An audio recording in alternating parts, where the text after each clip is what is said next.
languages in education and what comes to my mind with reference to that. And I have to say it's a socio-cultural perspective that comes to mind rather than a cognitive one. And what I mean by that is that learning and language is operating first on this plane, on this social place between you and me. And then over time, this social becomes part of my cognitive. It moves then into my sort of psychological makeup. But the cultural part, which I think is also quite exciting, the idea that knowledge belongs to a body of people. It's in a way their possession, and that possession is contained, the material it's held in is language. And as I learn that language, so I gain access also to that cultural body of information, and I become part also of that culture. And I mean, not just with regard to the French culture, but I mean like the culture of science or the culture of history.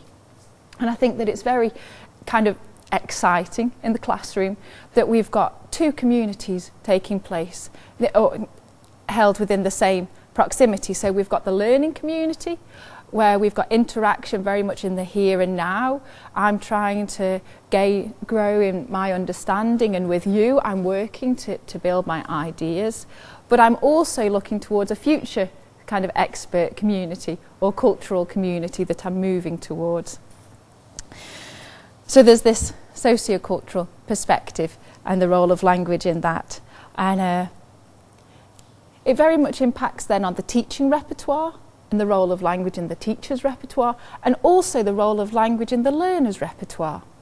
And what we need to think about is how teachers use language and model language and give opportunities for learners to use language, develop language, play with language. And there's this exploratory talk, which is a wonderfully defined as disjointed, hesitant language, where students can begin to play with ideas, and in that place they build their understanding together, and also their language grows at the same time.